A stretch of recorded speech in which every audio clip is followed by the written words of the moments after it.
Right, everybody, welcome. Okay, we'll just be ready in a couple of minutes.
Okay, everybody, we're ready now, so welcome back to the Finance and Audit meeting, and we will now move to item number 10, which is the Paparoa Place Stage 3 options. So Bryce and it's Jessie, isn't it? Yep, welcome.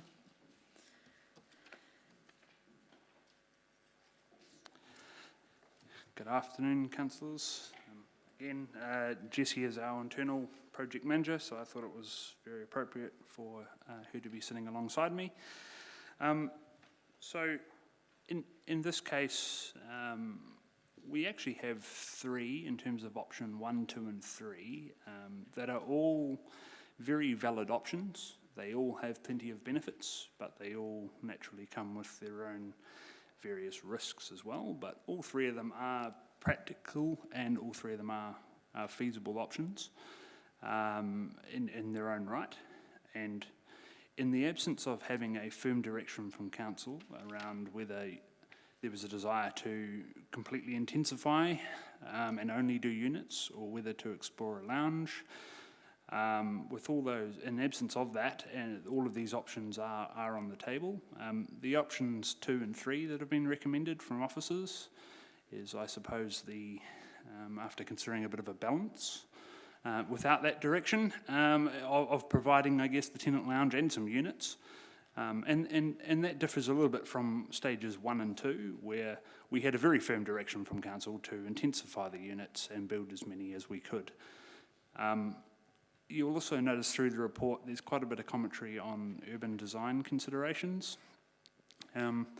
One of the, I guess, challenges with intensifying sites is you still want to be maintaining, the best possible outcomes and actually having a nice flow around the facility and actually get it working quite well.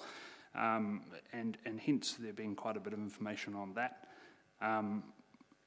In particular with your note on, say, option 1, there's still retaining a little bit of a green space, and that's why. Without that, you do start to lose some of those positive outcomes. You potentially create some shading issues and things like that. So we really have tried to bring 3 options to the table that I guess would produce the best outcomes, be consentable, and actually deliver on a number of those outcomes and benefits and build on the facility that we already have. Option 3, which is utilising the pavilion over in the park, is easily the riskiest option. And that really comes from the fact that the pavilion is 100 years old. It is in relatively poor condition. And while we have had contractors down there and having a look at it and trying to give us a lot more certainty as part of this process to exactly what would be required, from experience, when you are looking at those kind of buildings and you're opening them up, they uncover things. And that's pretty normal on these kind of projects. So what we've had to do is we've had to build that in and price the risk accordingly. For those councillors who were around when this initially got discussed around about a year ago, you'll note that price has increased somewhat from what that was originally estimated, and that's moved with getting a little bit more certainty around this, but also there's been some cost differences and improvements in that space too, and as I said, more accurately trying to reflect that risk in terms of prices, so we can essentially with an effort to not have to come back and ask for more budget.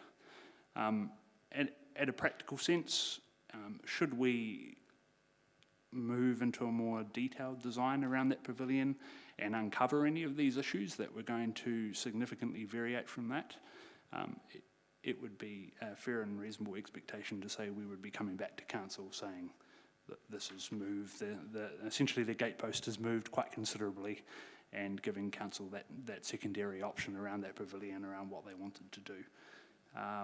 And I think that's important because, as I said, there is a bit of uncertainty around that. Currently, we only have a placeholder budget of capital new, $5 million in the draft LTP. So we don't have a capital renewal budget for that pavilion work. So if option 3 was the option that council decided to proceed with, then that would need to be factored in to the LTP as per the resolution. So happy to take any questions on that, and thank you. Thank you, Bryce. I'd like to ask the first question. The actual cost per unit seems to be significantly higher than stage 1 and 2. Why is that? It's not actually significantly higher. There are a couple of things that have, I guess, swayed that. So on average for stages 1 and 2, our cost per unit was around about $168,000 to build them. That shifted to about $175,000 now. However, we also know this piece of land in the middle has a number of soft spots and things like that. So around the site excavation and things like that, that is a little bit higher proportionally to the other areas of the site, and that's a known factor that we have sort of priced into the equation. The other thing that's changed a little bit is we are required from a resource and building consent to be building 4 of these fully accessible units. So that they are a little bit more costly because they are slightly bigger and they are having to take into account slightly different requirements, whereas a lot of the efficiencies that's come from this project is we have been able to just literally repeat the same unit over and over again, and we get a lot of efficiencies through that, whereas these are having to be slightly different. So in very round terms, the standard units, if you will, have gone from about 168 to say 175,000 to build them, and the fully disability ready units are probably about 195. So if we look at the fact that 10 is going to be 3.6 million, that's looking at a 365 per unit. So is the rest all professional fees? And quite a bit of that earthworks side of things and things as well. And as I said, there's quite a bit more there's a number of notable soft spots and things like that's a lot higher than it was, I guess, proportionately on stages 2 and 1 in this case. But there are also things like there's a bit more services and things like that we've had to work around as well. So one of the things we had to do in stage 2 is we had to deal with stormwater appropriately, and so that's had to be factored into this design as well. Okay. Thank you. Councillor Johnson. Thanks, Madam Chair. Thanks, Bryce. My question's around options 2 and 3 around the lounges so that we can compare one to another. So my read of the report is that option 2 lounge is 100 metres square. Yep. Compared to option 3 lounge, which is 40 metres square, is that right? In terms of dedicated space in the pavilion, yes. Yeah. And so the report states that the pavilion would have kitchen facilities and toilet facilities. Would the tenant lounge that would be built in the centre of the complex also have kitchen and toilet facilities? Yes. Okay, I was just checking because it wasn't mentioned. All right. And so in terms of the other tenant lounges that we've got in other social housing complexes around the city, how do those 2 options for a tenant lounge compare to what we have in other places? Good question. The 100 square metre one is a little bit bigger than most of our other tenant lounges, but that being said, the site is a lot more intensified than some of our others as well, so there are a lot more tenants essentially feeding into that space. And by comparison, 40 square metres is probably a little bit smaller than the majority of them. So for a number of our other complexes, the lounge is sort of a repurposed unit in many cases. In terms of the use of the tenant lounge, which I think is important, it's probably 50-50 if I look at them all. So some get used very well and get used very regularly in some of our complexes, whereas others barely get used at all. Mm-hmm. So on this particular site, prior to us doing this development, there was a tenant lounge that had been formed from 2 units being knocked through. Yep. Do you know what the usage of it was like? It was quite good, so it was being used. I don't have the exact usage stats, but it was being used pretty regularly, and that formed part of the, I guess, the submission that the tenants did when they came to speak to the Community Development Committee, asking for it, and that was the basis of it then. It was being used there. Now we have a different mix of tenants now, and the general feeling amongst those tenants was it would continue to be used if we provided the facility. So given that, depending on what option we go for today, we could have somewhere between 85 and 88 units on this site eventually. Correct. And each unit can house 1 or 2 people. Correct. What do you think is an optimum size of a tenant lounge for that number of people?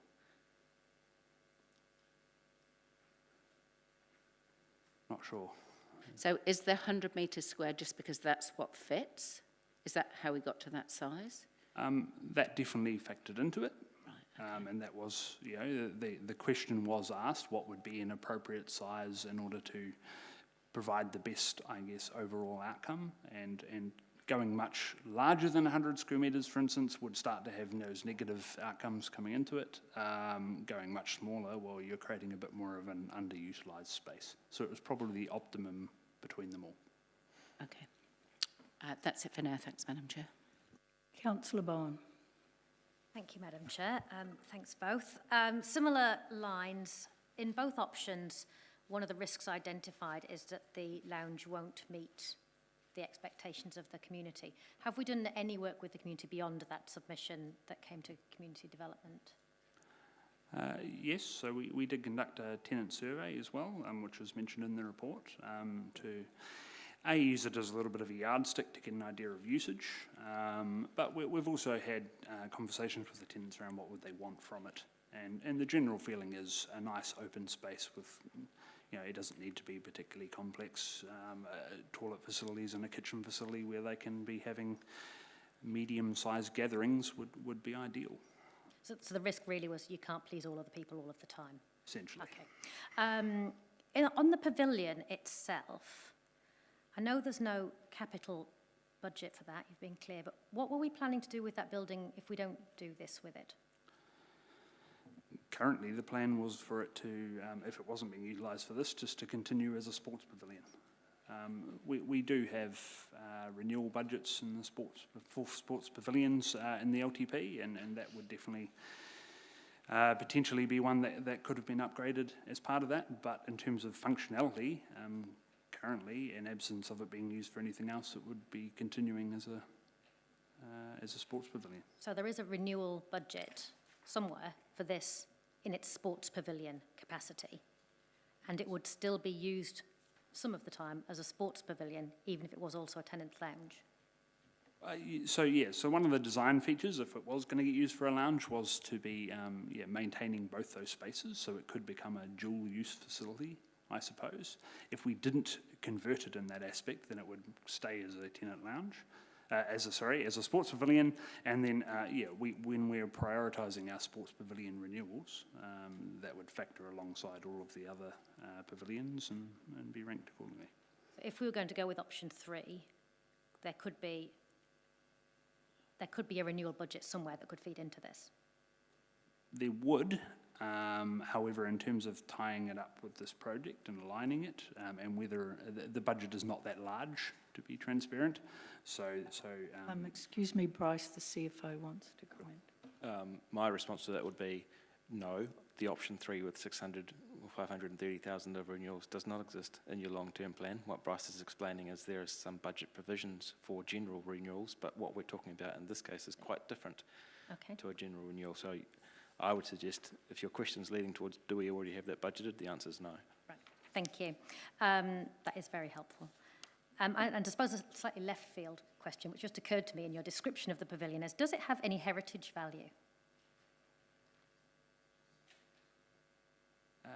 Good question. It's not marked as a heritage building, but whether it has value as a heritage facility, being given its age, possibly. That's not something we've explored specifically. I haven't, no. Okay, thank you. Councillor Dingwall. Thank you, Madam Chair, and thank you, Bryce and Jessie, for this report. Just following on a bit from what Councillor Bowen has said, just looking at the costs and things, if we did decide to go for option 3, it's been made clear that there is no existing renewal budget from what I understand, but what would be the implications of,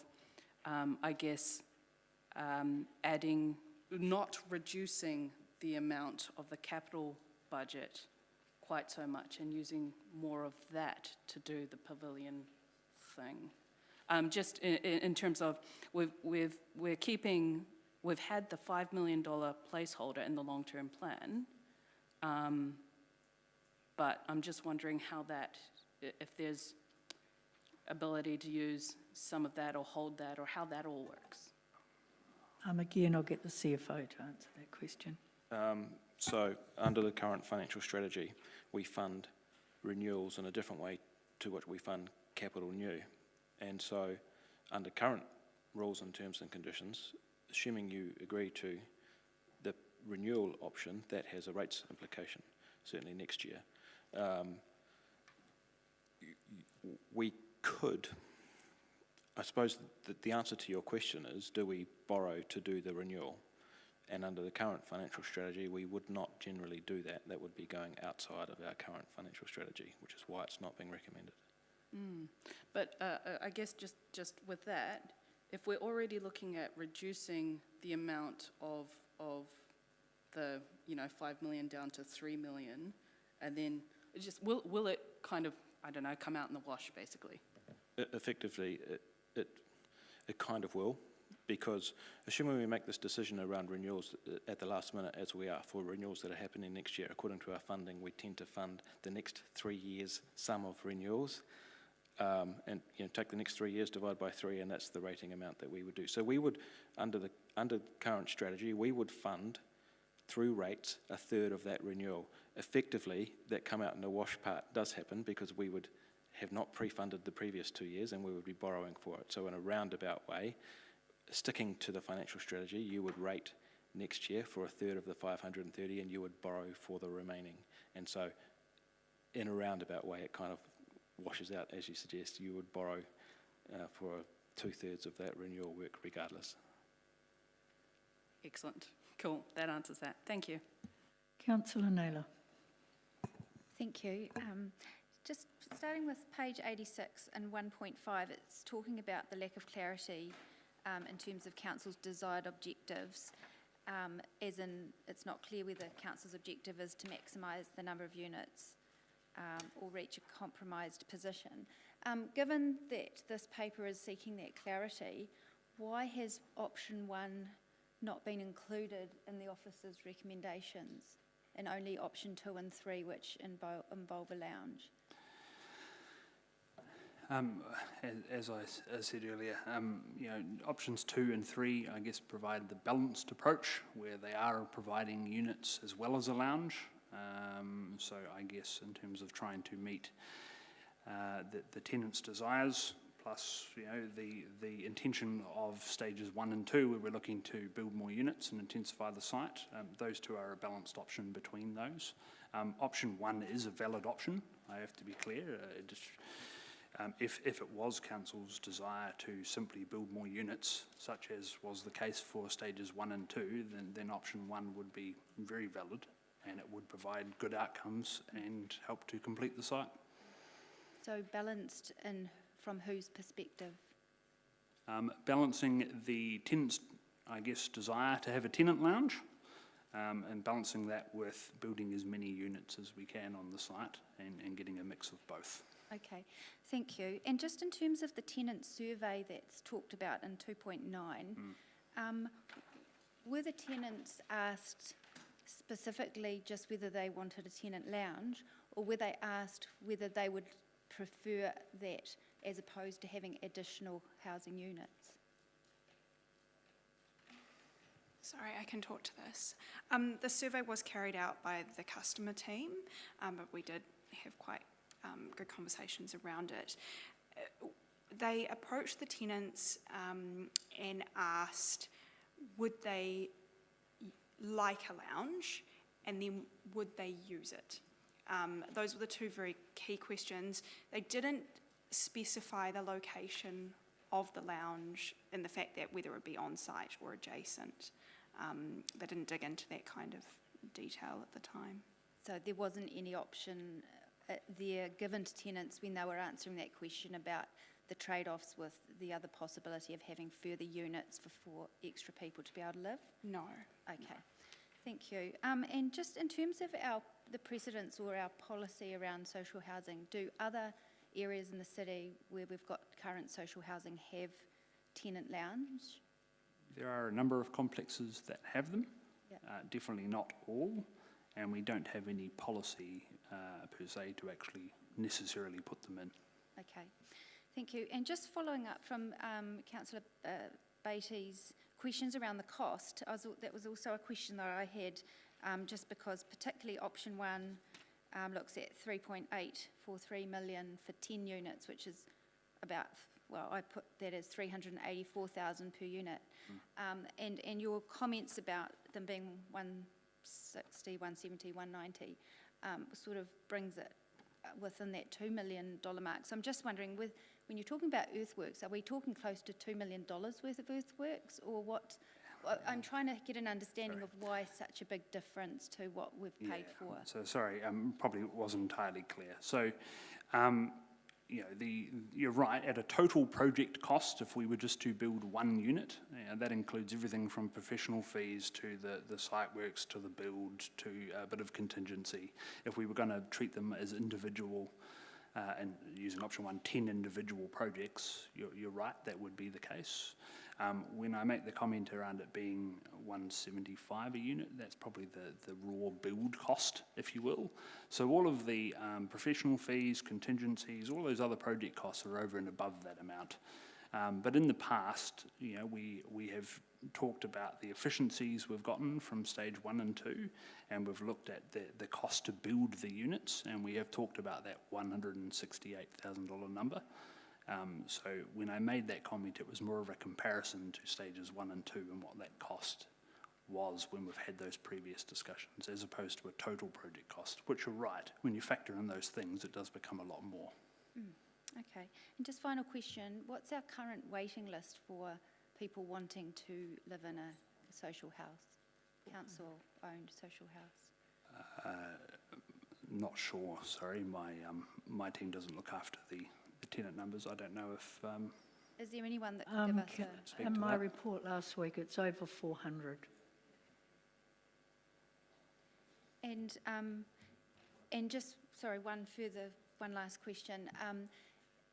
There's obviously, the residents have been surveyed just asking whether they want a tenant lounge, but has the community, we haven't consulted on that through any of our previous consultation or long-term plans, have we? It's just been simply social houses. Correct. We have not consulted with the public on whether a lounge should be put in or not. Oh, sorry, I did have one more. One more. But sorry, the financials in terms of revenue, that I couldn't see that anywhere in the report. Obviously, 10 units would bring in rent of more units than 7. Has that been factored in any of the other costings? Yes, you're right. So building more units will create more rent. You know, given the I guess level of rent that we're actually getting from a unit, it's a relatively immaterial, I guess, revenue in relation to the cost of building the units. Okay, thank you. That's all from me. Councillor Denison. Thank you, Madam Chair. The original budget that's got put into the LTP is referenced here as 5 million. Where was that come up when you were only considering building 10 units? Was that, it seems like a real thrown together figure. Yeah, there was a little bit of science behind it, but yeah, it was based on approximate costs of, I guess, the most costly option, I suppose, in order to have a placeholder in that budget.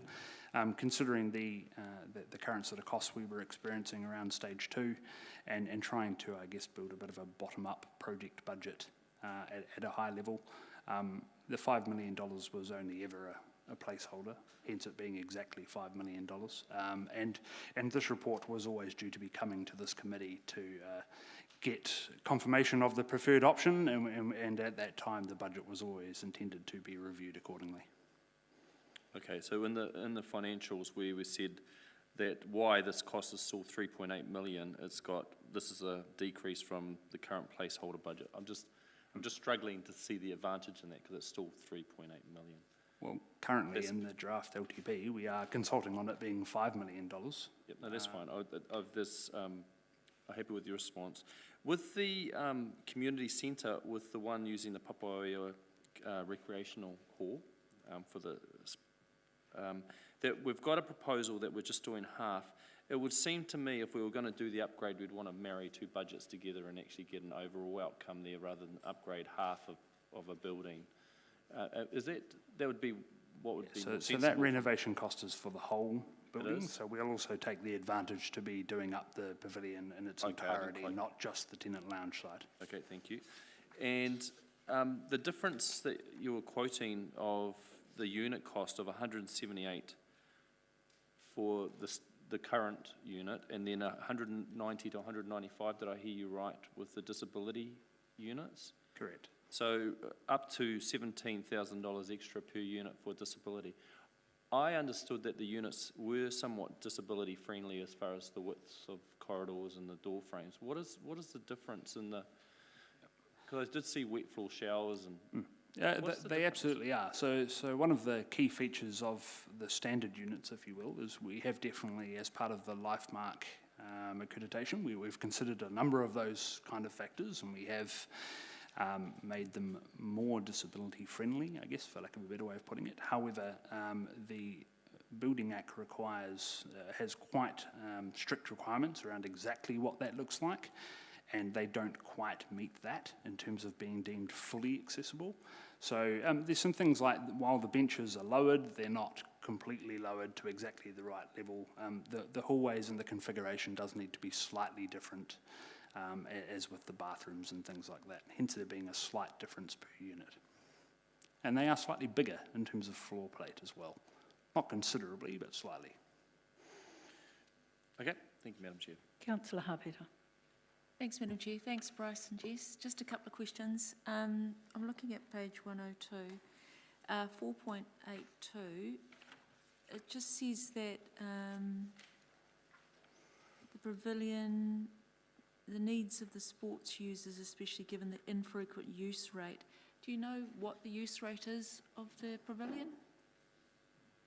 Well, in the summer it's used obviously primarily for cricket purposes, and in the winter by Central Football. So I guess different codes using it at different times. The exact usage of how regularly, I would imagine it would be tied to the seasonal sports being played there. I don't have the exact figures, however, of exactly how often it gets used. Okay, so then you're looking at 4.96. And you're talking about a positive light sports users providing they could retain access to the building. So how do you think residents will feel about sharing the space with sports users? How do you think that's going to go down?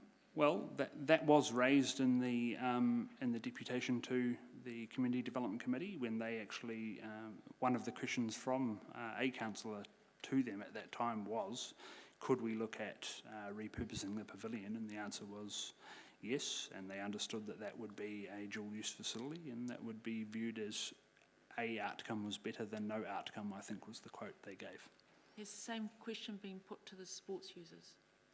So we did have a conversation when doing a bit of an initial feasibility around could this actually work, and we did definitely have a discussion with both the Cricket Association and Central Football and they were both supportive of the idea of it being converted into a dual-use facility as long as they would continue to have access.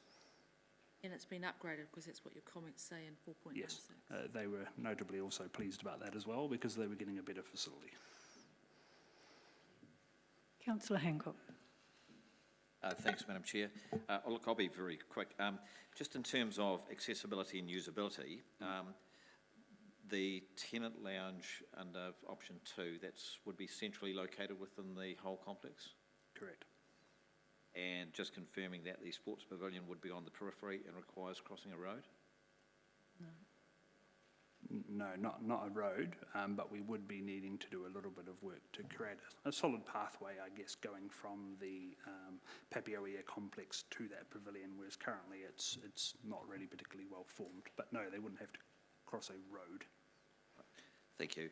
And just confirming that the facility under the option 3 is only 40 metres square versus 100 metres square for the potential option 2? Correct. Thank you. Thanks, Madam Chair. Councillor, I'll come back to you, Councillor Johnson, and then I'll let the others. Mr Armstrong. Thank you, Chair. Look, two questions.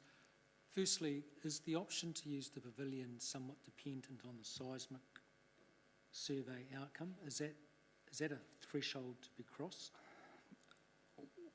If it was assessed to be seismic, we would have to make an assessment of exactly what would be required to strengthen it accordingly. And at that stage, we would have to then make a decision around whether that could be incorporated within the increased contingency or not. If it was, then yes, we can proceed accordingly. If it was going to be considerably higher than was budgeted, as I said earlier, I would expect to have to come back to council and I guess have that discussion accordingly. So is that a threshold matter to get our heads around before we can actually make a determination? I don't know if it's a threshold, but it is definitely a consideration that it may or may not be seismically prone. Okay. And then I guess you can consider the pavilion as like a free option, assuming that the budget's not completely blown away because of seismic rating issues. It remains a free option for a tenant lounge at any point in time in the future. There's no need to pull the trigger straight away. Correct. Okay, thanks. Councillor Finlay. Thank you. Looking at Pavilion Place, and we've got such a varied population of people there, and definitely a varied lot of interests and needs. Have you at any stage, when looking at this pavilion or lounge complex, approached any specialists or people with a social interest in what the people might be thinking, like social workers or planners for older people or anything like that, or have we just gone ahead and presumed that we know? Or have we gone to somebody and spoke to them? No, we haven't engaged anyone like that. No one at all. Okay. Thank you. Councillor Johnson. Thanks, Madam Chair. So my costs are just around, my questions are just around the costs associated with the pavilion. So Mr. Armstrong has asked about potential costs if it has to be upgraded seismically. I just wondered, I see that you've put in the, on page 109, you put that there'll be an ongoing maintenance cost in addition if we go with the pavilion option. Is that, presumably that's just a guesstimate at this stage? Well, no, it is based on, I guess, maintenance costs of other similar sized buildings. The fact that it is dual use does also sort of come into that as well, because you would be maintaining it on both sides, I suppose, and it would have twice as many facilities because it would have toilets for each and things like that. Okay. And well, you also say that the pavilion is the most risky option. Is that the most risky just because of the unpredictable financial implications, or are there other risky natures to choosing this pavilion? Yeah, well, we have tried to put a little bit of commentary around risk, but definitely financial is one of the ones with the, I guess, the highest likelihood of a negative consequence. You know, there is also, I guess, some limitations around future needs and things like that. Whereas you are, the footprint is the size of the footprint really, and barring it becoming solely a lounge, you are having to dual use. Yeah, that's right. Yes, thank you for reminding me of that. Thanks, Madam Chair. Thank you. And I'd just like to ask a final question, Bryce. If we look at the cost of building the 7 units plus the lounge, we are breaking down that cost, we're looking at $1 million for the lounge. No, in the table, apologies, the financial table on page 99 of the report, third line down in that table, it does split out the tenant lounge construction of $402,518. Again, that is just the construction of the building. Over and above that, there are all the standard project costs and groundworks and things like that. So when I work out, because this is quite important, if we look at option 1, it's 3.84 million for 10 units. Including GST, yes? Yeah, well, okay, including GST. Then we look at option 2 with the tenants lounge, it's 3.6 million. Correct. So the difference between 1 and 2 is 132 million. 132,000. Correct. So therefore, there's between option 1 and 2, if we get 10 units for 3.8 million, we're only getting 7 for 3.6 million plus the lounge. So therefore, it's $1 million extra. You're looking at 300,000 per. Sorry, I don't follow your... No, it's not. Well, if it's not, I'd just like to get clarification because my brain's not functioning right then. Thank you, councillor. Please don't interrupt. 3.8 for 10 units. 3.8 for 10 units. Correct. Okay, so that's 384,000 per unit. As a total project cost, yes. Yep, sorry, okay, forget the GST. So if we look at option 2, the cost of that project is 3.6 million. Correct. So we take the difference is 132,000. So for that money, we're only getting 7 units plus the lounge. So the cost of the lounge will be 3 units, less the 132,000. So you're looking at $1 million for the lounge. Yeah, it's not quite that simple because there's still infrastructure and things that Yeah, that but really go I into know it could be within a couple of, but approximately. Yeah, Okay. if you're building an extra 3 units, you've got, extra bathrooms, that they have a lot more facility, I suppose, compared to a lounge, which is an open plan single building, and therein lies And the they've difference. allowed the 132,000 reduction for that. Correct. Okay, thank you. That's what I just wanted to clarify. Thank you. Okay, there's no further questions, so Thank you. you may step down. Thank you both. And I propose to move an option, and I'm moving option 1. And I have a seconder. And it'll go up on, yep. So, and Councillor Naylor has seconded. The reason why I am moving option 1 is because we have a housing crisis. We have over 400 people on our waiting lists, and we have people in motels and cars, and we desperately need housing. I don't object to a communal lounge or a tenant's lounge, but I do not see it as being a priority to spend $1 million on a council lounge. Point of clarification, Madam Chair, it's not $1 million. Well, it's just under $1 million then. And I'm quite clear on that, councillor. It is under $1 million, just under $1 million, around $900,000 if you look at the reduction in the less we're getting. We're only getting 7 units if we go with $3.6 million, whereas we're getting 10 units if we go through the $3.8 million. And there is only $132,000 difference. So I'll be quite clear about that, councillor. So please do not interrupt me. So just going forward, I think at this stage, I think at a later stage we could look at the pavilion, but there are risks around that.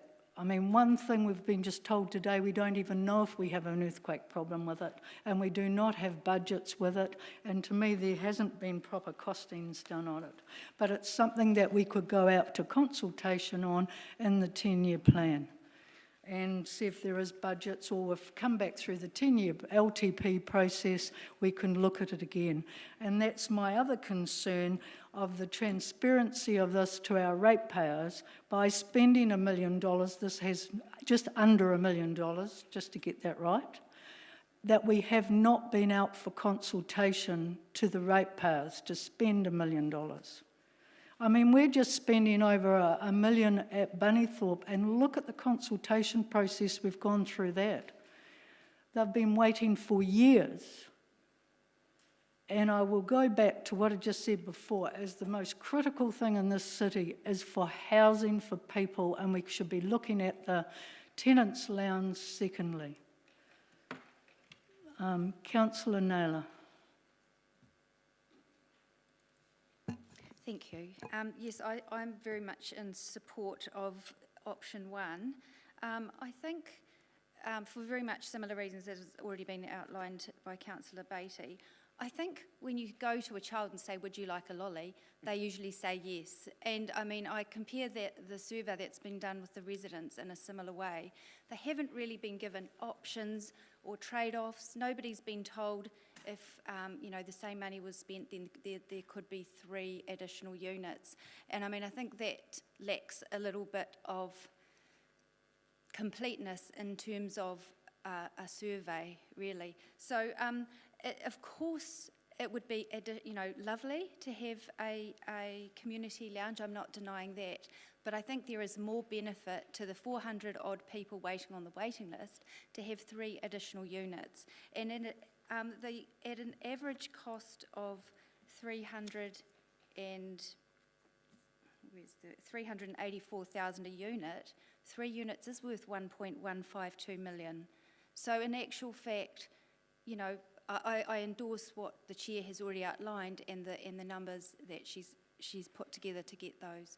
So my view would be that consideration of a tenant lounge could happen, or any sort of community facility could happen as a part of the community facilities work, and certainly any further work on the pavilion could still be done down the track. But in the next stage of housing, I think it's more benefit to get 10 units in there for the money. Thanks. Councillor Johnson. So it won't come as any surprise, I'm sure, for you to hear that I won't be supporting the option that's been moved, and I'll give notice that should it fail, I'll be moving option 2. And the reason is because it was to the Community Development Committee that we had a deputation of tenants to please request a tenant lounge. And the reasons that they gave us then, for the benefit of those who weren't on council at that point, was that the residents of that development are becoming a more diverse group. And with an extra 28 units, soon to be possibly 35 or however many, it brings an increased number of people into the complex, and all of them have diverse needs. And the tenants felt that it would encourage socialising and it would be beneficial for their mental well-being to have somewhere to meet together. So that has come from them. In addition, there was a tenant lounge on this site before. We didn't intend there to be one, but the tenants had a need for one, and at that stage, when there was no pressure on the waiting list, 2 units were knocked into one to be able to provide a tenant lounge. So there's a definite history of there being a tenant lounge in this place and of the tenants on that site using it. Other complexes that we have around the city for social housing have tenant lounges as well, so it's not an unreasonable request.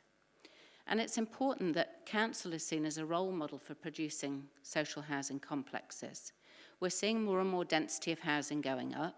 We're not necessarily seeing the social well-being of the residents of those complexes being considered.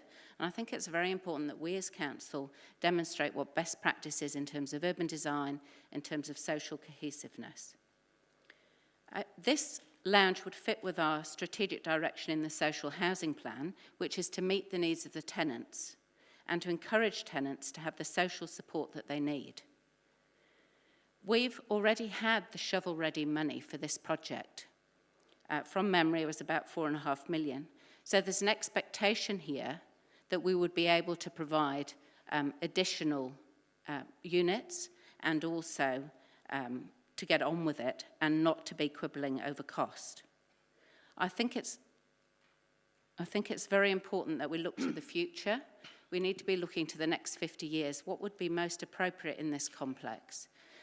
I don't think that it's a good outcome to consider upgrading a 100-year-old sports pavilion, and then to expect people who are seniors or who may have mobility issues to try and get across in the evening when it's dark on a sports field to get up into the sports pavilion.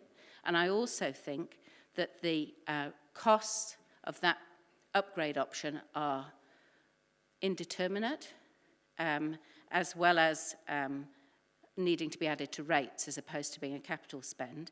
And in addition, when you compare what you're getting there, you're only getting a 40-metre square area compared to a 100-metre square lounge in the centre of the complex. So for all of those reasons, I won't be supporting the 10 units without a lounge. I will be hoping, councillors, that you listen to the tenants and go for decline the option of 10 units without a lounge, and then I'll move 7 units with a lounge. Thank you. Councillor Denison. Thank you, Madam Chair. The two propositions are quite different. One is that's before us is for 10 units. Dividing that figure is still working out at quite a high cost per unit in my experience, at 384 odd per unit. You start dividing that by 10 and timesing it by 7, the chair's quite right. It leaves $1 million thereabouts for the community centre for however many residents are going to live on that site. I just think a $1 million decision or thereabouts is one that needs wider input from the wider community, rather than, as Councillor Naylor suggested, asking the existing residents, would you like a lolly? Because of course they do, but not at any cost. And the demand for housing is pressing. I thought the Labor government's been promoting that. And another 3 units in our city would be much better outcome than one hall for a few people. And as far as the best practice goes, who else is building alongside 100 square metre community centres alongside a building program? Who is actually doing that? Let me know. Where's the best practice example? I think that's an idealism that's actually, it doesn't exist. People are trying to build houses. And so I'm for, reluctantly, because I still know that that's an enormous cost to do all the landscaping and all the service work, considering we should have done a lot of that infrastructure in those first 2 stages. There's a lot of extra cost in that, and considering we own the land and that's still the cost to build these units, I think it's high, so I'll make that point quite clearly. But I think there's no other option bar option 1. If we're going to go and build a community centre, I think we should put that amount in the long-term plan for the wider public to get viewpoint on. And I do agree with one thing, that the recreation facility on Papaoia Park probably does need some wider exploration to get a figure that's probably on the money rather than a guess, because it's likely a building that old will need some more work done. And so I don't think we should be starting a project blindly without having more investigation work, because it still might be cheaper to build new. But I think there's only one option here if you start doing the rough calculations. Thank you, Madam Chair. Councillor Hancock. Thanks, Madam Chair. I won't support option 1. I have a very strong preference to option 2.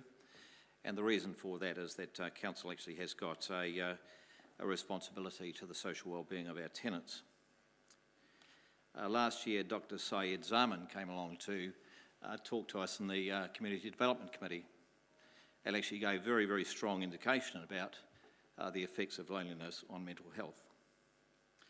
So we could choose to ignore that if we wish. So I think as councillors, we have a responsibility to our tenants in terms of their sense of community, their sense of inclusion, and also the accessibility and usability of their amenity. Thank you. Councillor Finlay. Thank you, Madam Chair. I don't suppose it'd be any surprise to know that I won't be supporting option 1, and I certainly will be supporting option 2. We heard from the staff, who have done all the planning and making everything sure it was right, that at no stage has the health and well-being and the mental well-being or the social well-being of our residents even been taken into consideration. The staff said that. Sorry. It's not. Sorry, CE. I'm sorry, that is not correct. What they did say was that they hadn't sought external advice, but they never for 1 minute indicated that they had not taken into consideration the social well-being of I asked them if they had. the residents, and I absolutely dispute that, and that dispersion on our staff. Well, I did ask them and they said no, they hadn't. Well, obviously there's been some miscommunication, councillor, so if you move on with your comment. Now, and many other councillors would have gone to the other villages at some stage or other, like at Waihi Place. I've been to 2 or 3 birthday parties there. I went to one stage, there was a few burglaries in that area, and the police had a meeting in that hall at Waihi Place. Now, if that hall hadn't been there, they wouldn't have been able to have those meetings. They wouldn't have been able to have, one of them I went to was an 85-year-old lady's birthday. Now, she had her family come along. She could not have had that if they didn't have that facility there in Waihi Place. Now, many of you have been to Elm Tree and have spoken to the groups that meet there in Elm Tree. Now, they have a group there that meets on a regular basis, on a weekly basis, and a whole lot of the residents go there and get a lot of social interaction and friendship, etc. If they didn't have that hall, it would not be usable. They wouldn't be able to have nowhere to go, they had nowhere to socialise. We now have a village, and I'm very proud of it because it's taken us since the very early 90s to get it done. And we should be proud of it. But to have this facility where everybody is packed in, and they are packed in quite close, but they're very nice, without having a facility to have a meeting, to have friends around, to have a birthday party, for even the police to have a meeting there on neighbourhood support. Without any of this, any facility for 78 and probably somewhere between 78 and 90 people, that is not sensible. And it is certainly not looking at social well-being. I don't believe we as a council, as responsible landlords, can allow this to happen. We have got to allow a facility for our residents to be able to freely and safely meet together. I don't see anyone getting upset and screaming about Arena, and we haven't used any old facilities at Arena. We've bulldozed the whole lot down and put new ones in. But here we are talking about taking this old pavilion for the old people. But I'm sorry, I can't accept that. Old people are worth a lot more than just some old building that may be earthquake prone. They are more valuable. They've built the city. And I think we have a social responsibility to put a meeting place for them in this facility. Thank you. Councillor Dingwall. Thank you, Madam Chair. I am finding this debate actually really quite frustrating because my preferred option would have been option 3, the 10 units plus upgrading the pavilion. And the reasons for that is because we are in a housing crisis, so we absolutely need to build more houses. And the 10 houses would have maximised the housing on the site. And I'm not just thinking about the extra 3 houses from 7 to 10. I'm thinking about the opportunities. If those 3 people in those houses were living in 3-bedroom houses, that opens up 3-bedroom houses for families of 4 or 5. So, it expands, I think. It's not just the people going into the units who are affected by this. And more units equals more rent, which is always good, I think. Even if that rent is small, it's a little bit that goes towards the maintenance of the entire operation, towards building more houses, or however that rent is spent. It has an impact.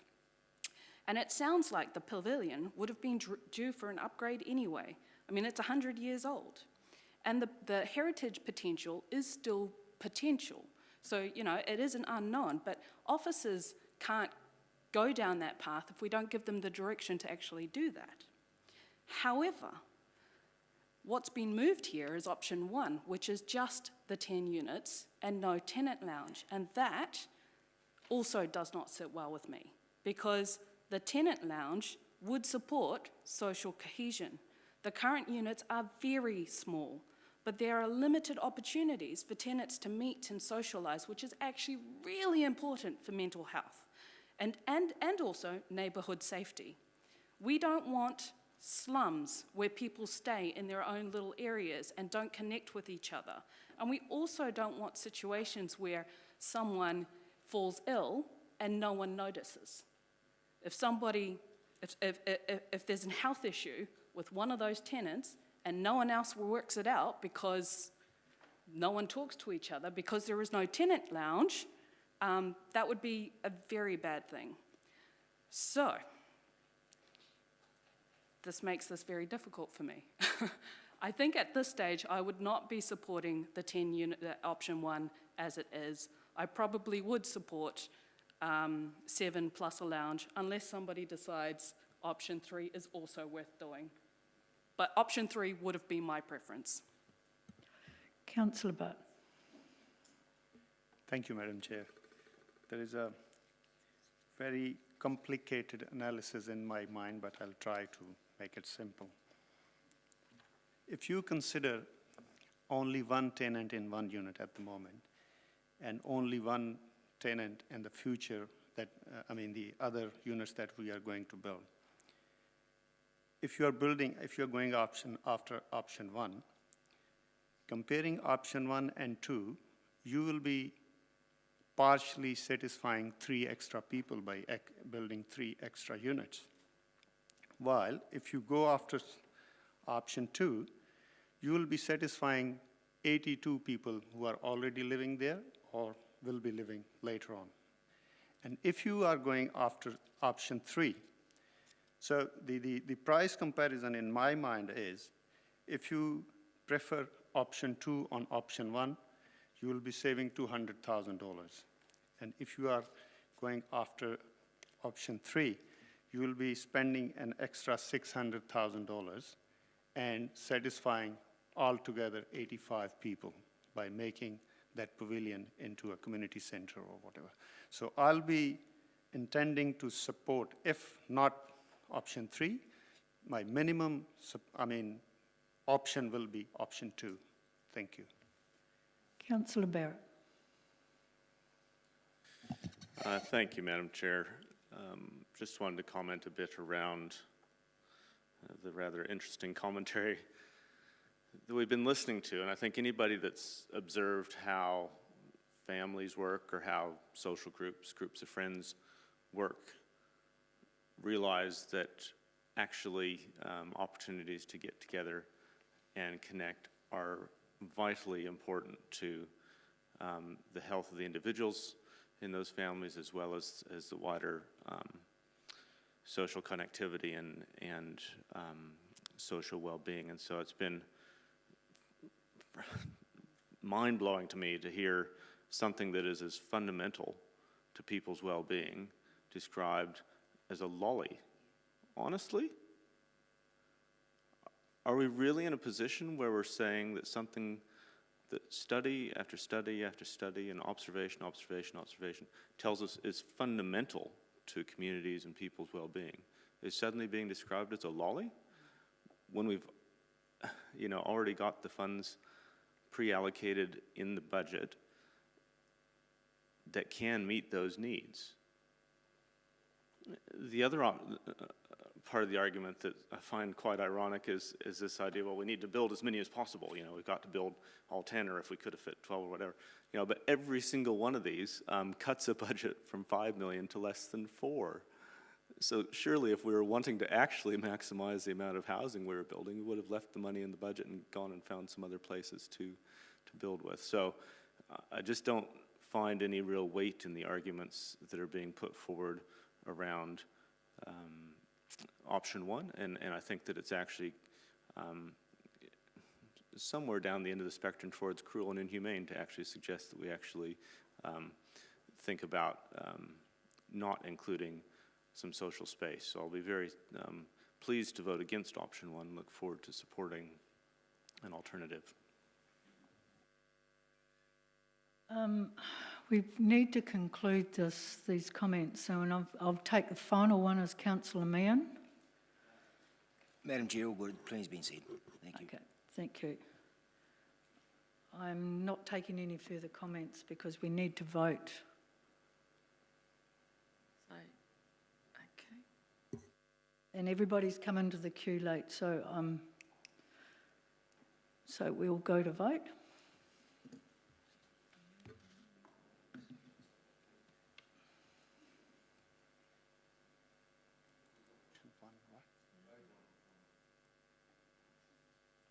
And I've given away my right of reply because we do need to hurry this on.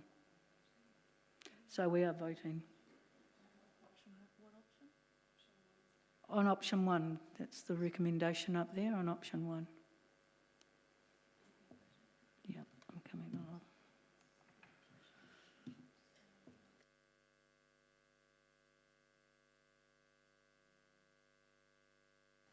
That is lost. 3 votes for, 10 against, and 1 abstention. So, Councillor Johnson, you want to put your... Yes, I'll move option 2 and Councillor Finlay will second. Do you want to speak on that, or you? I mean, I think the arguments have been fairly well traversed. The only thing I would say is to those who support a lounge but were thinking of option 3, that I think that this gives us more certainty as a council in terms of what the costs will be. It provides a community lounge at the centre of the complex rather than one that's off to one side that people have to travel to out of their normal place of living with mobility issues. And it reduces the risks. So option 3 was the riskiest option for us as a council. Option 2 reduces that risk.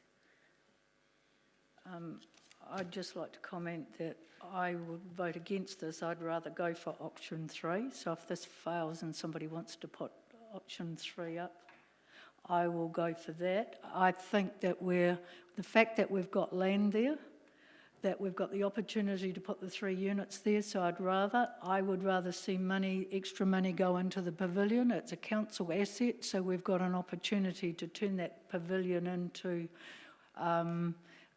a dual-purpose facility. At some point, we're going to have to spend money in it, so why not put some money towards it and we can get a better outcome for both. I don't think the fact that the pavilion is within walking distance, we can put lighting and paving there, and I think as far as the tenants' social, I think for them to be mixing with others and getting out from their places to the park would not be a problem. Councillor Finlay? I would, of course, support option 2, but I just want to make a comment on it. If we vote for option 2 now, our residents will, in the foreseeable future, have a lounge that they can use. If we vote for option 3, it could take some time. Papio Place has already taken well over 25, almost 30 years to get to where it is today. Option 3, we don't know about the earthquake strengthening of the building. We don't know how much it's going to cost. We don't know how much time the sports people want to use. We don't know how much the concreting, the footpaths and the lighting are going to cost, etc., etc. And when will we find out? In another 30 years? Who knows? I would implore councillors to vote for option 2. The residents will have some guarantee of some social environment, a social environment within the Papio Place complex. Option 3 doesn't guarantee that. What happens if we vote for option 3 and we get a seismic study done, it comes on at about 12%, and we get told we have to bulldoze it down? Where next? Me thinketh. Councillor Denison. Thank you, Madam Chair. I have a similar approach to what you outlined as far as having a preference if we've got only option 2 or option 3 before us. I'd like to give notice if this fails, that I'll move option 3. And the reason for that is I actually think it's actually, for the city, with the wider viewpoint of our residents, a much better investment to make. It works out a better cost per unit. We get 10 units, but we also get an upgrade to the facility that's at Papaoia Park, and that creates a community space within that. I think that's a wider benefit for our community. It creates a tenants lounge, an upgrade recreation facility with 10 units. So therefore, I'm going to oppose option 2 with the hope that this brings option 3 before us for consideration, and look for a seconder too. Thank you, Madam Chair. Councillor Dingwall. I guess firstly, in terms of structure and process, I did think that I'd already indicated that I would move the... Yep. That's fine, Councillor. Cool. Excellent. So I am, for all the reasons I've already mentioned before, I do think that things with the pavilion, you know, is worth investigating. And if we find out that it needs seismic strengthening and it needs to come down or what, we have to do it anyway. So there's no point in saying we need to do the money over here and do the money over there. You know, like, the money is going to be spent, whether we like it or not, on the pavilion. We might as well make it fit for purpose. So I would not be supporting option 2, and I am moving option 3 if it fails. Councillor Johnson, your right of reply. So just to address some of the points that have been made, I'm very glad to hear that so many councillors support us spending money on extra housing, and I look forward to those proposals coming through and being able to support them in the future. And I'd be interested to know how many more millions Councillor Dennison would like us to spend on housing. I'll be more than happy to support that. This is not, voting for the pavilion is not a better option. Voting for the pavilion is voting for a much smaller premises. It is voting for the biggest risk. It is ignoring staff advice about the potentials for undetermined cost if we need to do seismic strengthening. And we don't have to do it, as Councillor Dingwall has said. If the pavilion were to be upgraded eventually, it doesn't have to be upgraded to the $600,000 minimum that has been quoted in this paper. It simply has to be upgraded to be a sports pavilion, which is a much lesser amount of money. So they're not equal. They're not equal in terms of how much they cost. They're not equal in terms of what the outcomes are, and they're not equal in terms of risk. And that's why I think that option 2 is a much better option, both for council and for tenants. And by all means, let's have extra housing. I'd love us to build any number of units anywhere else on some of the land that we own. And I look forward to you all supporting that, as I hear that you very roundly do. Thank you, Councillor. We'll now go to the vote.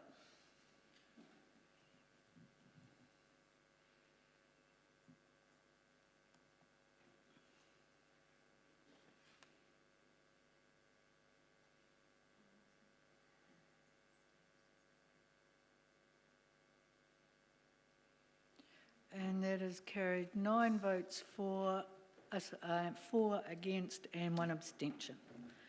Okay, we can now move on to item number 11. Yes, and we're going to take a 10-minute break. So we'll be back at 10 to 4, 5, 10, yep.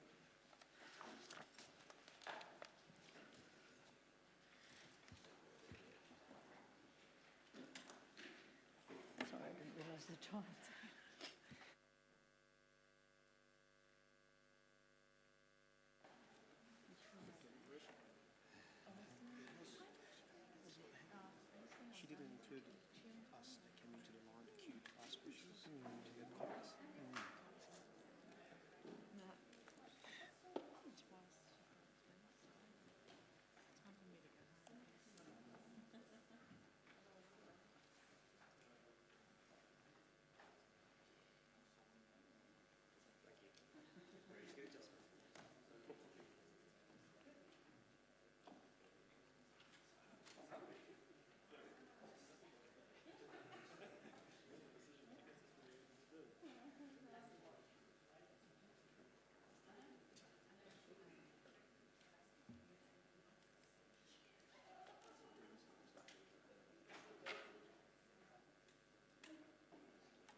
been par for the course today, hasn't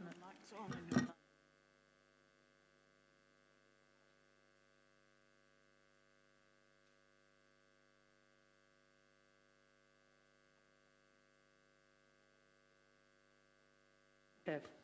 Right.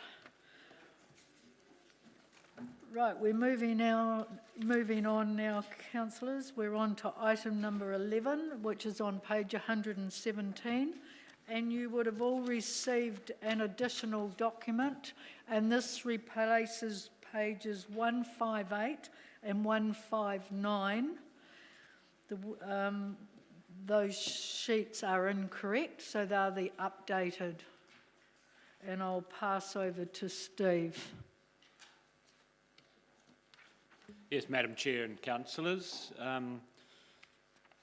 Try to be as brief as I can given the hour of the day, but it's important I just say 2 or 3 quick things to make sure you understand the areas that where there's been any significant change. The process of fees and charges we consider right now because they sort of are being considered in conjunction with and alongside the timing of the 10-year plan and the assumptions we've made in the 10-year plan to an extent. And some of the fees and all of the fees and charges are due to take effect from the 1st of July, the changes that are proposed, and so in some cases that involves a process from today which is reasonably tight to get through the consultation that's required in order to have them confirmed and put in place for that 1st of July. In broad terms, there are some of the fees and charges where we've just applied a factor to cover increasing costs. Broadly, these are ones that are more like based on charges that are involved salary and wage sums really as being the hourly rate charge, and so there's a small change there to reflect changes that there will be in those hourly rates in terms of cost.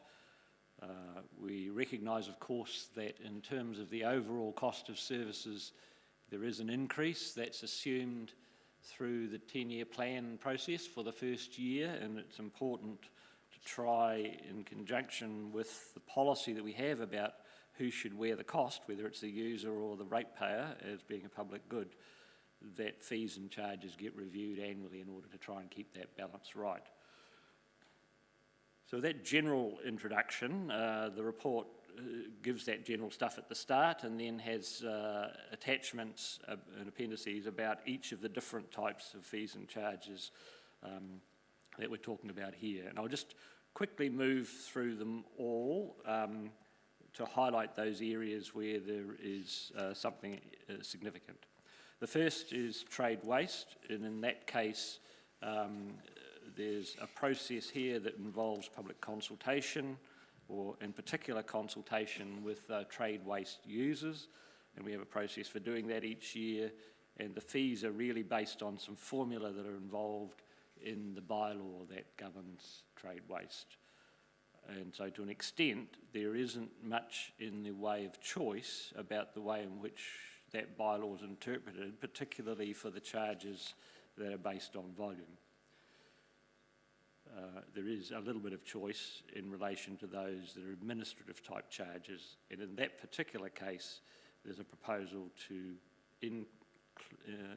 add an additional fee to cover off a small number of high volume waste users there. So there's a thing called a discharge administration fee that's described in the report. If I go to the next lot of charges, that's planning and miscellaneous. Here they are ones that must be through a public consultative process, and we need to begin that almost immediately in order to have those through. And the statement of proposal is contained in the document. And the only thing I'd really like to draw to your attention there, because of the size of the numbers that are involved, that might have taken you aback a little bit in terms of them, and that's on page 140 of the report, where there are some proposed what are called fixed charges and related deposits to do with notified land use consents of various sorts. And on the face of it, those increases look very large, and they are if you take them in absolute terms, but they're not if you understand that the type of charges they are ones that are based on the amount of time that's spent on the particular application, and that's billed out. And the term fixed charge is a slight misnomer, but it's one that's to do with the law in relation to these things, which means that the amount of the fixed charge is the portion that a person can't object to, really. They can object to the portion that's over and above the fixed charge if they're charged that. So there's a couple of very big ones here, look to be very big ones, where there's a limited notified land use consent and a full notified land use consent, where the fixed charges are asked to be moved from 14,000 to 60,000 and 20,000 to 80,000. The reality is that we have a very, very small number of those particular types of consents. The most recent one of the full notified consent, the charge was over $100,000 in the end, so the $80,000, and the expectation is that any that would be of that sort would be at least $80,000 in terms of the cost. So that's why the charge, the fixed charge component of the way in which it's charged is recommended to be increased. And consequentially, the deposit that's being looked at has moved up a bit as well, but not nearly to the same extent as what we're saying the fixed charge component. Steve, the councillors are familiar with these fees and charges now, so would you mind if we just did it by them asking any questions? Okay, well, perhaps, except, can I just draw one or two things to attention then that are... You're not going through the whole 13? Well, no, let me just go to the particular ones then that are new. Okay, I'm just thinking about time. I understand that. Let me just jump to cemetery. There is some one or two changes proposed to the particular charges for niche walls there in particular. That's the main change there. That's on page 167. There's proposals for, in terms of service connections, simplifying that whole approach on page 173. In terms of waste management, there are proposals to change the bag fees for rubbish and increases for the ashes transfer station and some new charges for recycling. There's a new service proposed in terms of recycling tyres. In terms of, there's two new types of charges for backflow preventer charges and corridor access requirement charges that are in appendices 11 and 12. Those ones we canvassed with you as being new possibilities during the 10-year plan discussions, and the budgets include provisions for implementing those. And the last of the appendices is about parking, and you've had some material about that through the 10-year plan process, and most of those, and what's in this schedule includes most of the proposals that were provisionally discussed with you through the annual plan process, but one of the two of them we haven't brought forward because we're still investigating those and how they would work in practice. So that's it from me then, and we'll respond to questions.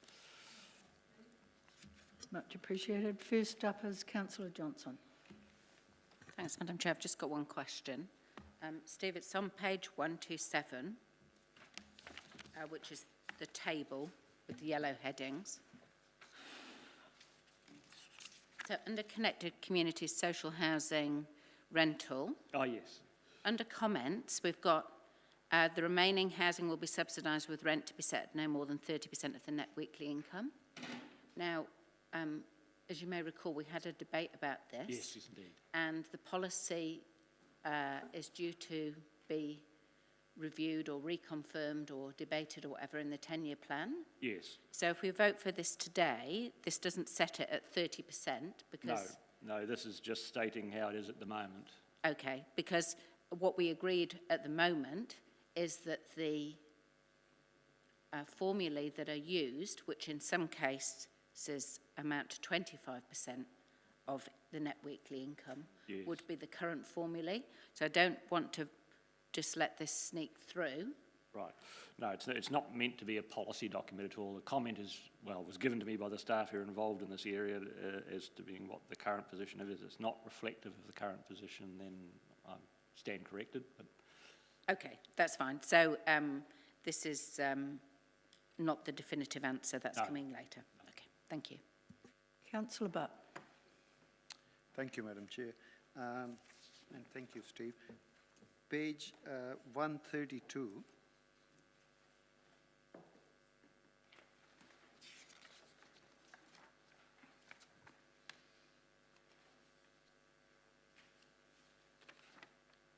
It's a table, 132. 2.6 says reinspection fees. So this one applies to which one of the above, 2.2 or 2.2. So previously, it was 36 per sampling analysis, and now it will be 135. And then the second inspection, reinspection, will be $195. So can I ask the reason why the second inspection is more expensive?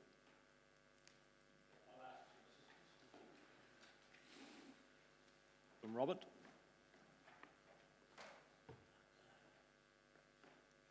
Yeah.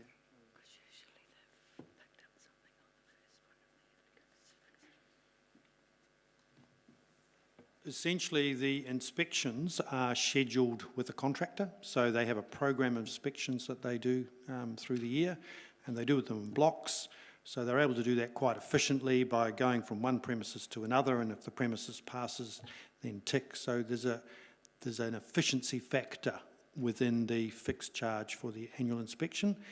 If the premises fails, then we have to go back and do a special one-off re-inspection, to verify. So essentially it reflects the fact that you have to do you have to program that uniquely. So essentially it's to capture some additional cost and admin associated with that. So. And my understanding was that some of these inspections are done by the officers themselves, not the contractors. No, all the permitted trade waste consents are done under contract, so we fully contract that out at the moment, so, yeah. All right, thank you. Thank you, Madam Chair. Councillor Petrinas. Thank you, Madam Chair, and thanks, Steve, for the report. On page 193, the gold card permit application administration fee, what evidence do you have that the application fee has to go up by 100% from $10 to $20 per application?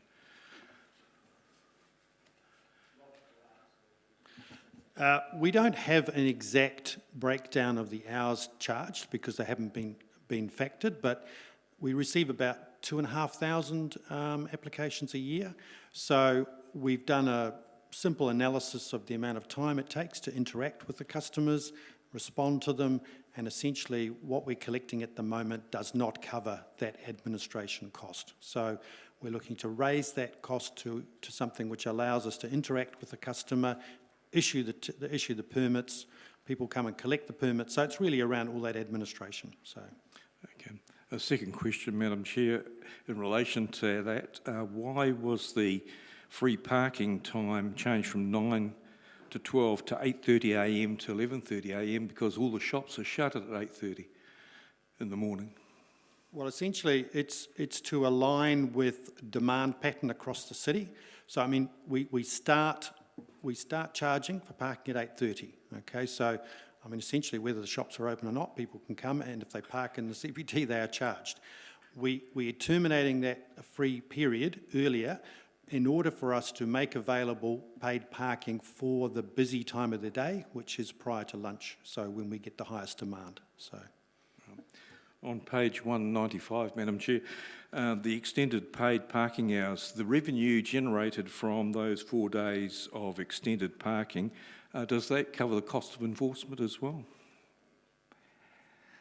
Yes, we've factored, that's a net revenue, so we expect to get more, but we've offset the additional costs for employing meter wardens essentially to manage that during those extended hours. Thank you, Madam Chair. Councillor Denison. Thank you, Madam Chair. I've got questions on the planning services on page 140. Looking at the increase for limited notification land use consents and notified land use consents full notification, it's going from 14 up to 60 and 20 up to 80. Councillor, this was explained at the beginning of the session. Okay, thank you. And the other thing, can I just understand, happy with that. And then the page 170, you mentioned this is drawing our attention to it, the niche wall. While you just mentioned that you didn't actually give the background why it's jumped, that's on page 170 of the order paper, from 709 to 750.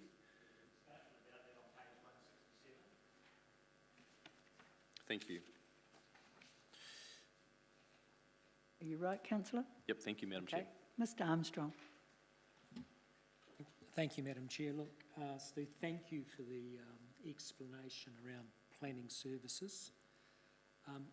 It did leave me, though, with just one point of clarification. I just wanted to check. So the effect on a user of lifting a fixed charge is to actually lift the minimum amount payable, or is it only to lift the deposit that's required?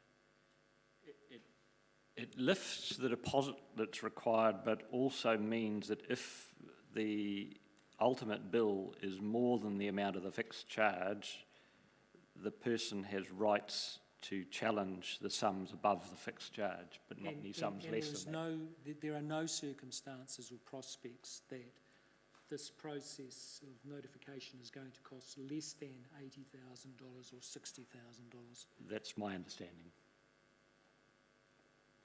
Okay, so, I mean, how did we get it so, how could we be so far adrift?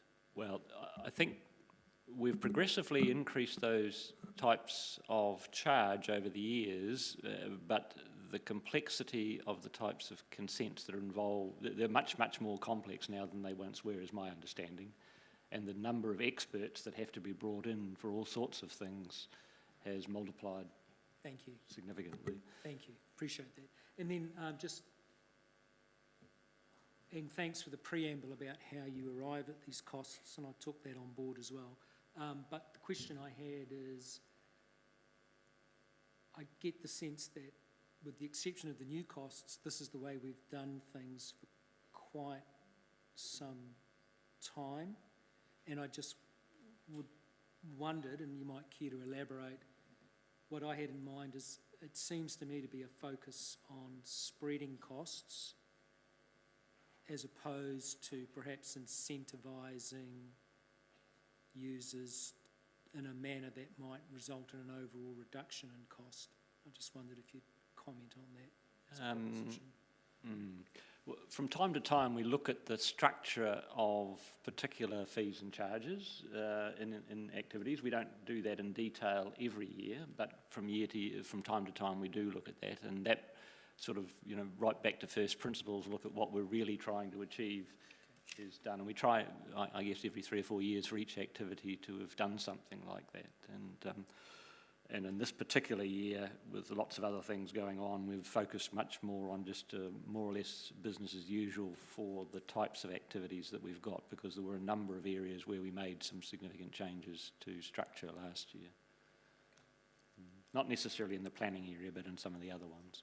So I guess sort of underlying my question to you was really a probe as to whether you think that costs could be taken out of processes if certain things were incentivised in terms of the engagement with council. Well, if you're talking about planning and building things, they're all just in general terms. Yes.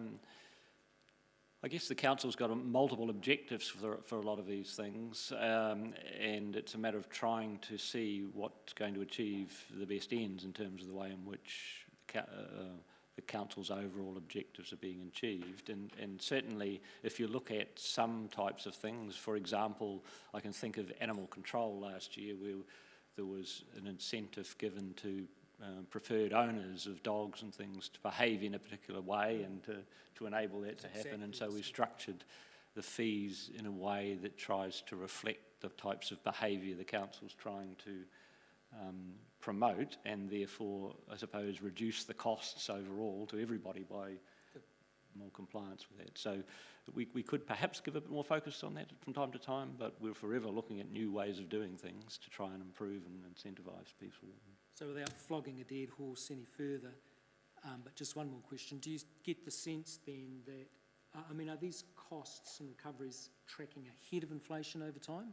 Are we actually adding cost to these processes, or are they more or less what you would expect with inflation?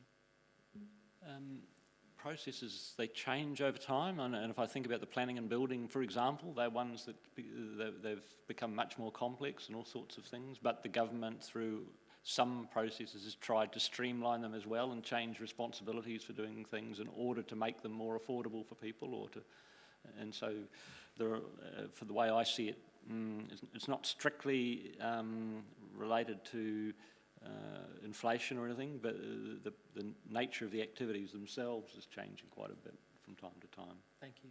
Thanks. Councillor Barrett. Thank you, Madam Chair. Thanks, Steve. Just had a question around the trade waste charges and how they're calculated, and the specific question is acknowledging that we've now spent several $1 million on consultants for nature calls. Are the trade waste fees calculated in a way that the trade waste users are contributing to the BPO exercise, or does that BPO exercise get solely funded from the ratepayer?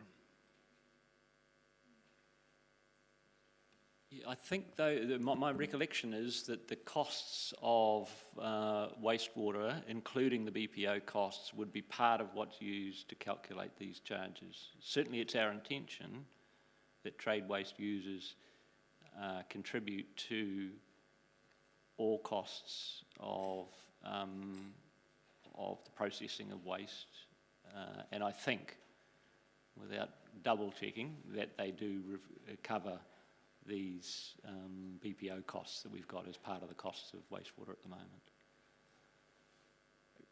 Madam Chair, I guess I don't think there's anyone here that can actually confirm that for absolute sure, but I'm almost certain that that's the case. Would you be able to follow that up after and just confirm that with Councillor, please? Great, thanks. Yep. Councillor Dingle. Thank you, Madam Chair, and thank you, Steve, for this report. Page 126 talks about the swimming pool charges, which are not going up this year because they were increased in 2019. When does that come up for review again? And are we starting to actually capture that data of who's actually using the swimming pool for the free swimming pool under 5 service? I remember asking this time last year, whether, and I'm just wondering if any work has gone into that would be able to inform our decision around fees next year, basically, or whenever it comes up for review again.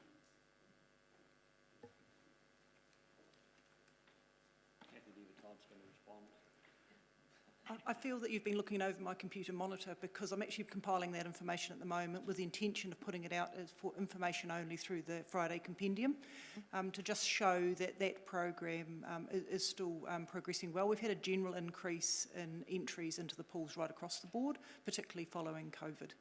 Oh, very cool. All right. In response to your other question about when the admission fees are altered or increased, that could be done at any time by council. Mm-hmm. Okay, cool. Page 133 talks about a reduction in the charge for phosphorus removal of 3.2%. I'm just wondering, why is that? Because I think everything else factors in CPI increases and whatnot. And so what happened there? These particular charges, the ones that are based on volume, there's a whole scientific formula behind the way in which those are worked out, and it just depends on the flows of the particular types of solids and things that in the past 12 or 24 months as to how that reflects for that particular type of thing. Sometimes the components of them go up, sometimes they go down. It's flow dependent. Right, very cool. On page 157, it talks about what are we talking about? Environmental health fees and charges being not in compliance with policy, but within that 1%. I'm just wondering, is that an issue? Is that something we need to be looking at? In my mind, no, it's just a margin of error. Okay. And 161 has a similar thing. It's animal control, not compliance with policy. Again, is that an issue, or is it just? Well, in the end, if we have a policy, the objective would be to try to live within it. Otherwise, it's not really worth having the policy. But having said that, the revenue and financing policy is part of one of the policies that we consult on through the 10-year plan process. And in this particular case, this one, it was at the point where the ratepayer was funding, where the users were funding a very high proportion, and then progressively over the last 2 or 3 years, that has moved to the point where the ratepayer is now bearing a much bigger share and is likely to bear an even bigger share again with the animal shelter and the costs of that. And it's more likely than not that the general ratepayer will pay most of that cost. So we will need to think about longer term whether or not the policy is appropriate and whether it needs change. But for the moment, it's within, it's not too far from the policy boundaries, so I haven't been too concerned about it for the moment. Fair enough. And finally, with the parking fees on page 194, it does mention King Street, and I'm just wondering, will this have an impact on the free 1 hour parking that we offer tenants, well, you know, that space in King Street, or is it?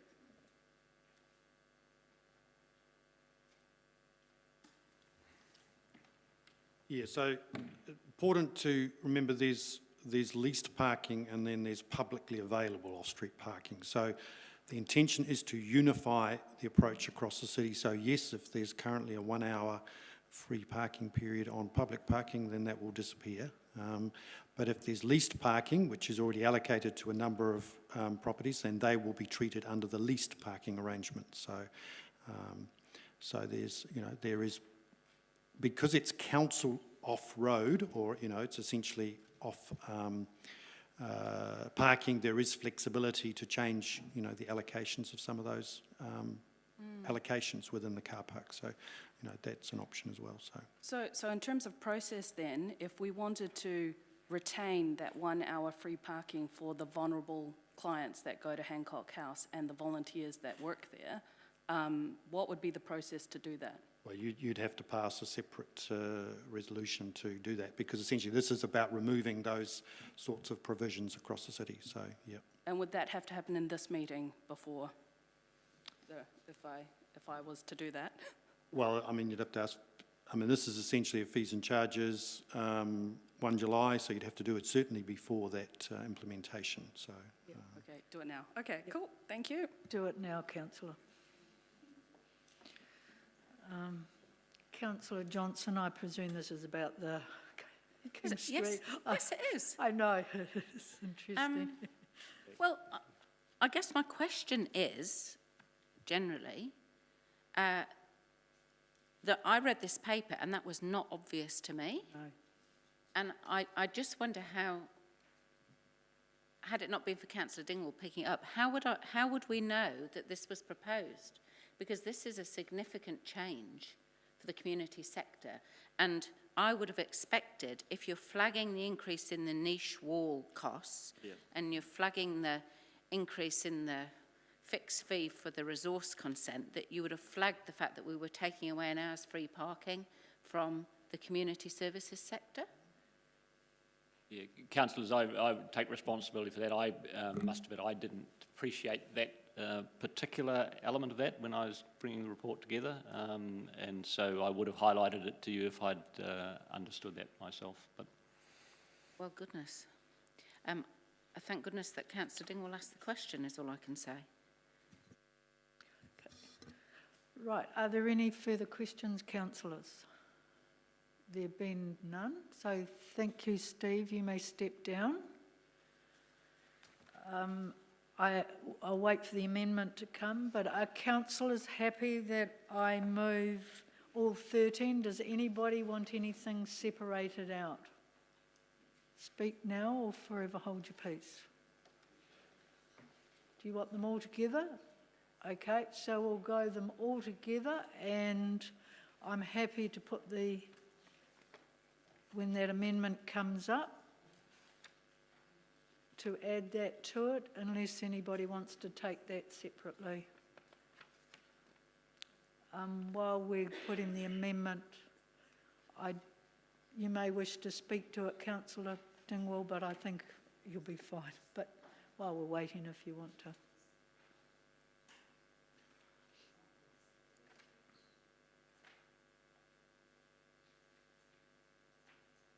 Sorry, Madam Chair, just because it's not clear where in the report this is referred to, we're having difficulty referring to it in the amendment. Sorry, I had it.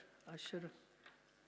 It's page 194 under parking fees, King Street. It just says $1 parking. It doesn't say anything about removing anything. 114? 194. Yeah, that's on the lease parking. Yes, but in the other bracket, there is a $1 per, on the end of it. Hang on. It's got Or standardised off-street parking fee. Yeah, $1 an hour, and that would be included in that. So it would have to be except the King Street car park. Okay. So except, yeah, got that. Thank you. Thank you for that.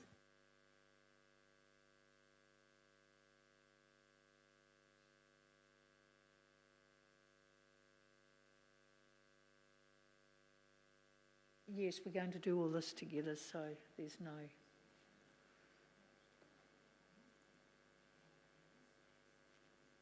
I'll just check, councillors, you are okay if we do this last one together? There's no, so we are all together.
Sorry, Madam Chair, the motion that I seconded didn't have for financial year. We can take that out, but it's for, these fees cover this year. Okay.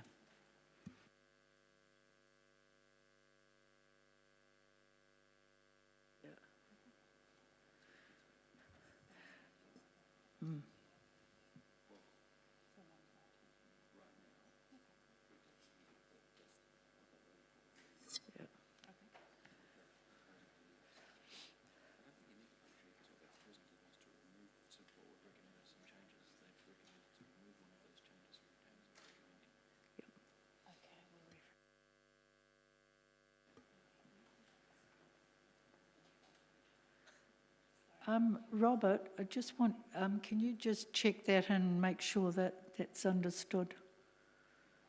Oh, sorry, they've moved it. Yeah, I may need to clarify because, you know, King Street has quite a few car parks. We're just referring to that one car park by Hancock House. Is it only one vehicle? No. No, there are multiple parks there as far as I'm aware, so I don't know exactly the number, so. Sorry, just to clarify, it's the off-street car park that's adjacent to Hancock House. It's not the on-street King Street parking. I understand that, but that King Street car park has a large number of car parks in it. That's right. So, some of them are leased. It's not referring to those. It's referring to the public car parking in King Street. Right. Car park next to Hancock House. Yeah. At present, we give 1 hour free parking. Yeah, the proposal would say outside of hours, all right, that car park becomes a pay and display car park outside of lease hours on the weekend. So that's something we'll need to reconcile as well. So that's the lease car parks. So then the other things will be outside of normal working hours. We would expect those other carts to be also pay and display. So we'll have to be looking at some clarification around some of that as well. So I'd like the hours to be reasonably restricted. If you're going to do that 1 hour free, it'll only be during working hours or something, Monday to Friday. Well, to be fair,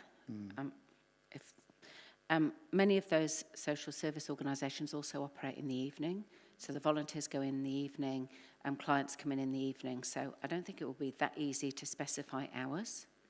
Yeah, we're not talking out.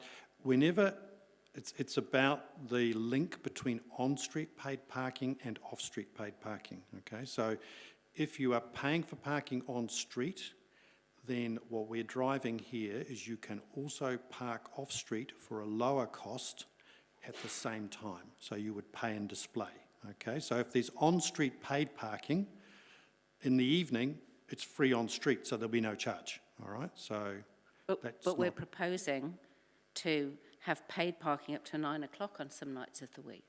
So yeah, well then we would have paid off street as well. Yeah, so you'd have to extend the hours to reflect that as well. Yes, so what we're wanting, Robert, is any hours that are paid, we want those hours to be 1 hour free for the tenants of... Well, for for anybody, sorry, yeah. Right, well what I will do is... Sorry. It was probably mark them as P60, all right? So they'll be P60, so you get 1 hour free. Yeah. But that doesn't work either because people might be there for 2 hours, they'll have an hour free, and then they'll be able to pay for longer.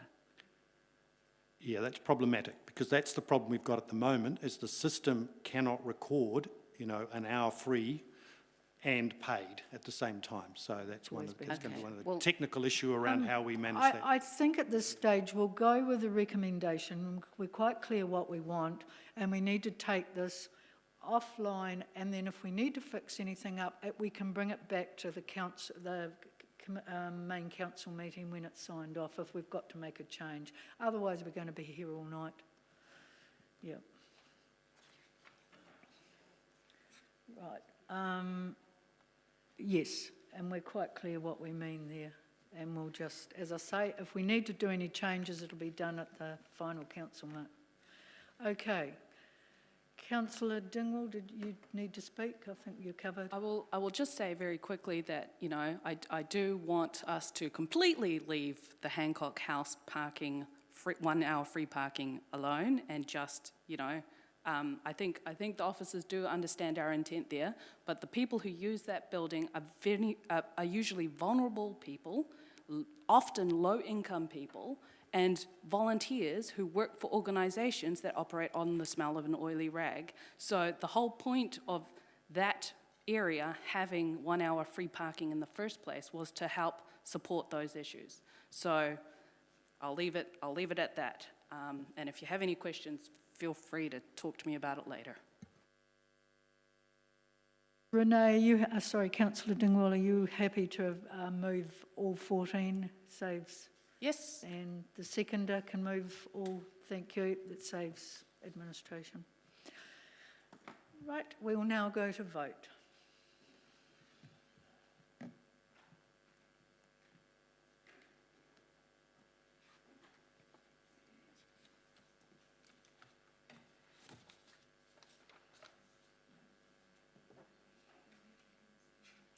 And that is carried unanimously. Right, we now move on to item number 13, which is exclusion of the public. And I will move that the public... Oh, gosh, no, sorry, I've forgotten the work schedule.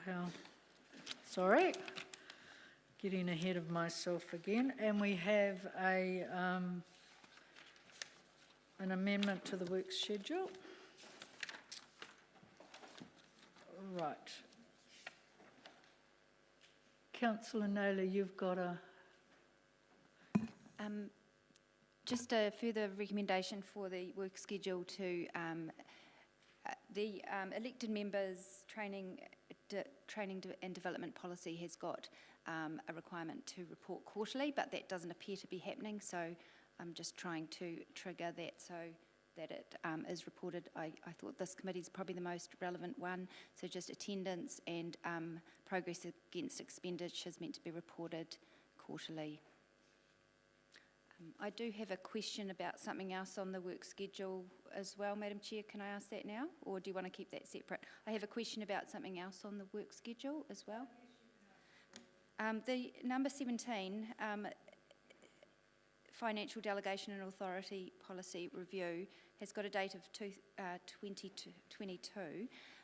In the Infrastructure Committee meeting today, Councillor Barrett suggested perhaps that it could be worth reviewing the monetary amount as opposed to a percentage that the Chief Executive has delegated authority approve when we looked at that 400,000. And so in light of that, I'm just wondering if the financial delegation policy would be able to come back any sooner than 2022?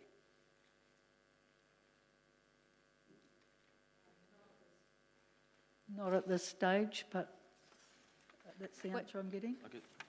I guess it's a resourcing issue. It's a considerable piece of work, and we have considerable work plans already and not enough staff to do them as it is. I just worry that you're putting additional pressure. Okay, thank you. And we have got that audit going on the work schedule, so that will cover off, I think, what you need to. Okay, Councillor Johnson. I've just got a question. I'm just wondering why the rates review isn't on the work schedule?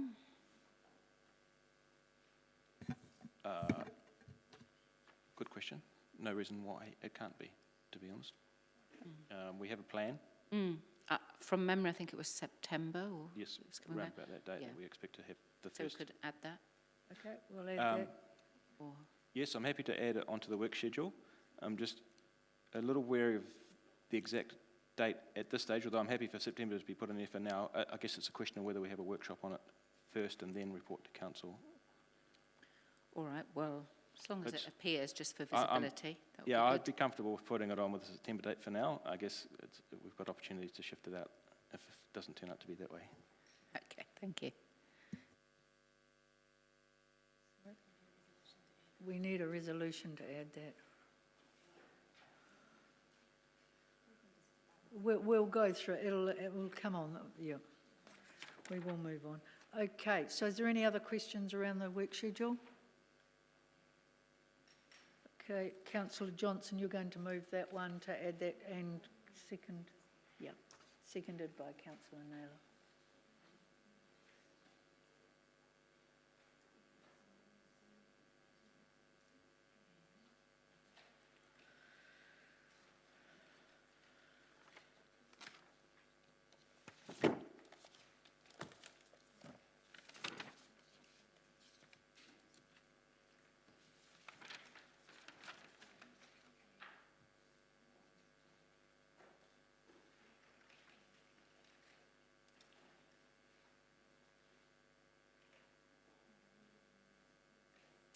While we're waiting, Steve, sorry I forgot to thank you for your report.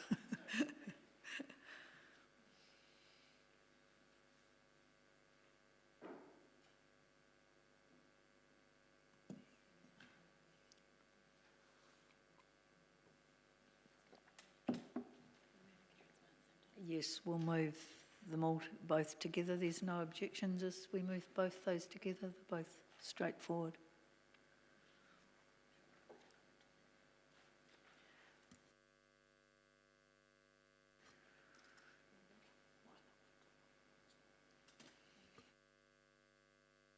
So we're happy to move everything. So we've got a... So Councillor Johnson, you've moved. Oh, both of you can move. Are you happy to both? We'll leave them both mover and seconder if that's okay. Well, I think Councillor Barrett wanted to second the rates review, so if we can have myself and Councillor Barrett moving the business. That's okay. So moved by Councillor Johnson and seconded by Councillor Barrett. So we need to take them separately then. It's all right, I was just trying to hurry it.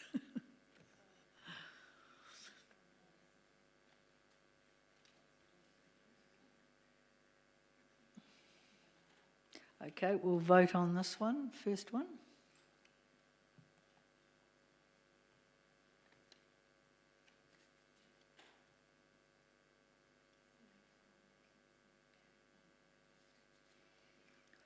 And that is carried unanimously.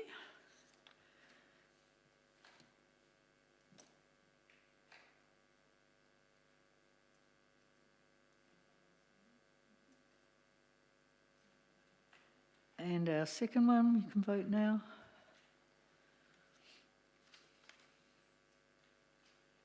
And that is carried unanimously. And now I can exclude the public.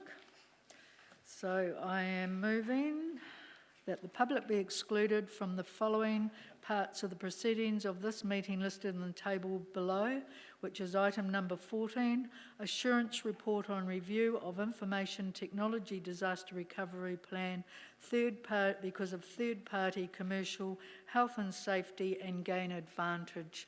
Do I have a seconder? Thank you, Councillor Dennison. And we will vote. No comments.